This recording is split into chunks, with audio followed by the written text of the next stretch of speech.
Ben ritrovati, ben riconnesse con questi live sessions del Paris Film Festival numero 23. Oggi parliamo del cinema di Hong Kong e ci colleghiamo con Hong Kong. All'interno della nostra selezione quest'anno abbiamo dedicato una sezione proprio ai giovani nuovi talenti che arrivano appunto dall'ex colonia britannica all'opera prima o all'opera seconda. Quindi abbiamo selezionato 7 titoli più un documentario che ci racconta appunto la carriera di una delle autrici storiche del cinema di Hong Kong, che è Han Hoi. Con il nostro consulente ora faremo una presentazione dei 4 primi film che abbiamo visto all'interno del festival di quest'anno. Ricordo che la sezione speciale dedicata a New Talents da Hong Kong è organizzata insieme all'Hong Kong International Film Festival, insieme a Hong Kong Trade Economic Office, cioè l'ufficio di rappresentanza del governo di Hong Kong in Europa, e naturalmente con il supporto di Create Hong Kong. Ok, andiamo subito ad Hong Kong per incontrarci con Tim Youngs. Hi Tim. Hi, Sabrina. We are very happy to speak with you today. I was saying that this year we have a lot of Hong Kong cinema in our selection, especially because we've been focused on new talents, the new talents from your city, and we really would love with you to introduce us 4 of these new titles. Some of them we have already seen here, and some of them are still available. All of them actually are still available on our website, FEFF Online. So let's start.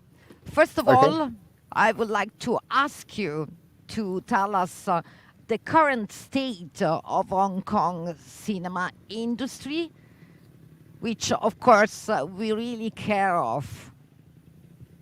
Okay. Well, it's the state of the industry is not super healthy at the moment. Obviously, Hong Kong cinema is recovering from a really rough year, where there were cinema closures, and obviously a lot of disruption to things like production.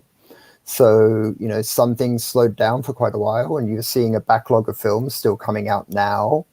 Films coming into cinemas, as we speak right now, may have premiered last year, for example, at local film festivals.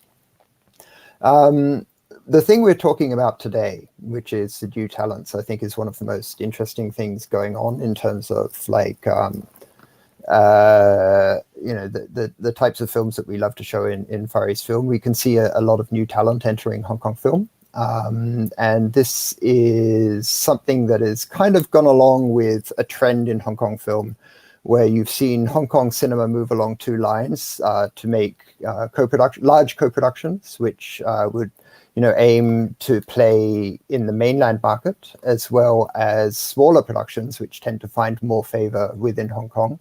The new talent that we are looking at this year is largely working in the smaller, locally focused side of Hong Kong film. If you are someone who really likes to look at Hong Kong society, Hong Kong culture, many of these films are actually really important in showing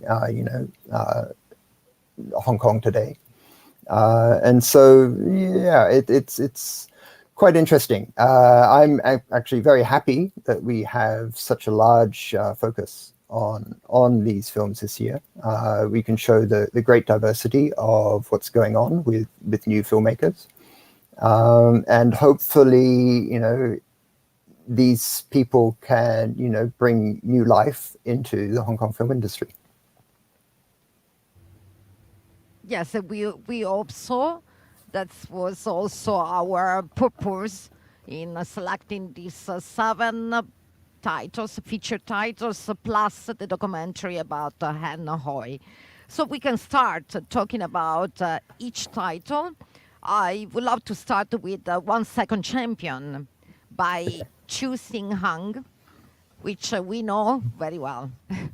Yeah, I mean, that's a The lovely director. film. Yeah, that's a lovely film.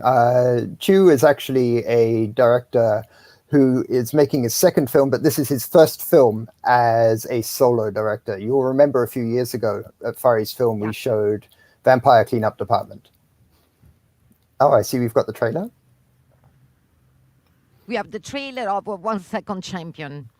Okay. Would you like me to keep talking? Yeah, sure, please go Okay. ahead.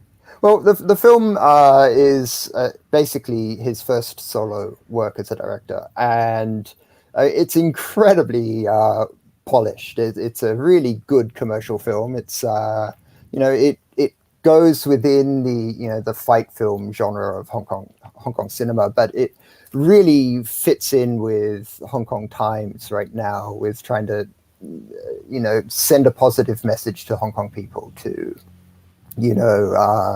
try their best and seize on their own special abilities to move forward. The film is the second most popular Hong Kong film this year, so it's done extremely well. The only film that has done better locally among Hong Kong films is Shockwave 2. So this is a great result. One thing that's worth mentioning about this is the director not only directed, but he also stars in the film. He was a writer. He even did the theme music, the theme song with his band. I think one more thing we can mention about this film is there are two ways that new Hong Kong directors are entering directing. One is that they are graduates who come out of film programs at places like the Hong Kong Academy for Performing Arts, which is where Chu Sin Hang went. Or they are established filmmakers who have maybe been script writers, or they have been doing other work behind the scenes for many years, and then they make the jump. And so 1 Second Champion is in the former camp. It's someone who studied film and then basically just jumped straight in, first as a scriptwriter and also doing some acting, and now directing and showing a great talent for it. Right. And of course we're very happy for director Chu, because he has been here a few years ago for Vampire Cleanup Department, as you mentioned before. And talking about 1 Second Champion, the movie was released in a very difficult time, March 2021. Yes. It had a really difficult release plan. It was actually supposed to come out last year. It had a festival premiere, and then it was supposed to come out in, I believe, November. But then while they were doing all their promotion and they were 2 days away from the theatrical release, the cinemas were closed.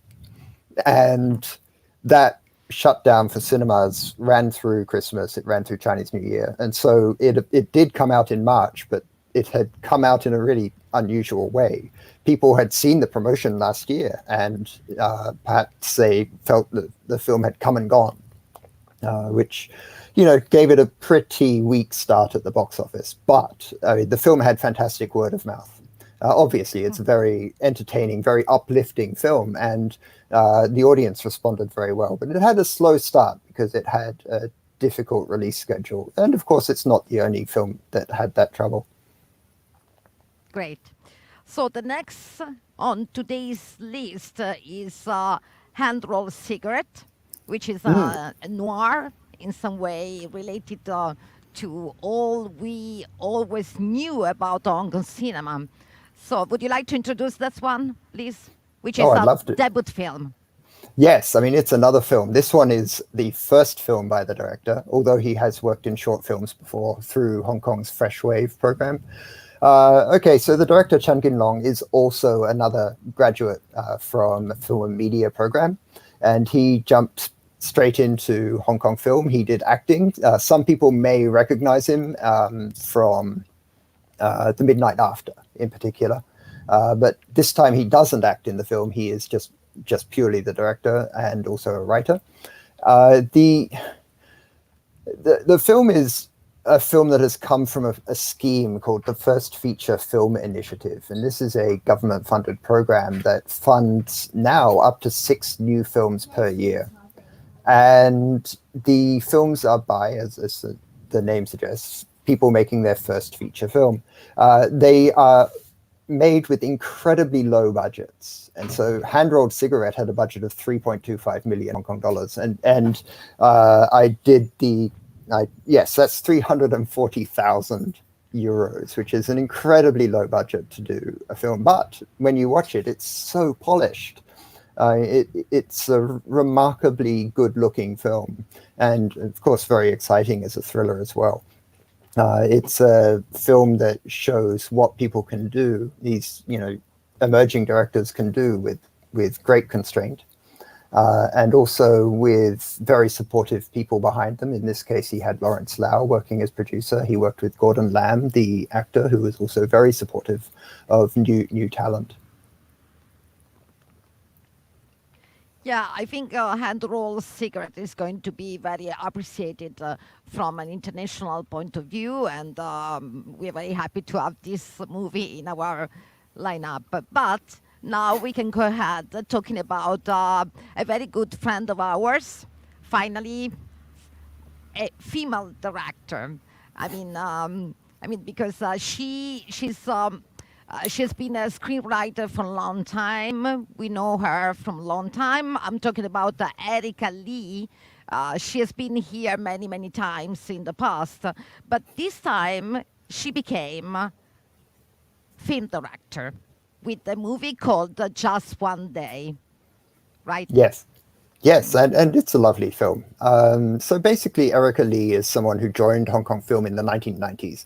We need to say that although this is called a Hong Kong New Talents program, some of the people have been around in Hong Kong film for many years. And Erika Lee is someone who joined in the 1990s. She is a scriptwriter. She has studied film in Canada, but she basically worked her way up through film after film as scriptwriter. She initially worked with people like Stephen Chow, and then later she started an association with the films of Herman Yao. And I would say now that's really what she is best known for. I mean, she has worked on all sorts of films with one of Hong Kong's, or if not the most prolific Hong Kong filmmaker. This is a film that is backed by a large entertainment company called the Emperor Motion Pictures, and they make large co-productions, but they also do smaller Hong Kong-focused films. This falls into that camp. It's a very small picture. You could say there's elements of romance and so forth, but also the film shows a oh dear, hold on. And you can see that. Your son. Yes. I think he wants to go. He's going out. Anyway, the film, aside from working in the romance kind of genre, one of the things that's really interesting about it is that it shows this amazing love for Hong Kong film right through it. You can really feel that the filmmakers, whether it's the actors, whether it's the writer director, whether it's cinematographer Christopher Doyle, they're really channeling a great appreciation for Hong Kong into their film. Yeah, I think also in that film, Just One Day, you can find also a nostalgic flavor in some way, which we are able to find in many other films about Hong Kong, and a different kind of atmosphere we can find in a Sugar Street Studio, which is also related to cinema traditional horror stories in Hong Kong film. Many films we have seen before, and also Hong Kong culture. So, would you like to say something about this one? Yeah, Sugar Street actually, Studio. yeah. Okay, so this is a film directed by Sunny Lau. Sunny Lau is another person who has been around with Hong Kong film for quite a long time. About 20 years ago, he jumped into film as a photographer of film stills. Later, he worked on movie posters for many films. In, I think it was 2019, he was a scriptwriter for a film by Pang Ho-chung called Misbehavior. And now, of course, he is directing his first feature. I should also say he's directed for TV in recent years, and if you're interested in his work, you can find some on Netflix. You mentioned nostalgia and heritage, and I think that's something that, you can see him talk about in our interview, the interview that Kevin did for Far East Film. The film does, play on Hong Kong traditions of horror, which go back into the horror comedy in particular, going back into the 1980s. And I guess we have to say that the film has a pretty big gimmick going with it, which is Hong Kong specific. The film is tied into a haunted house, which is really unusual for a Hong Kong film.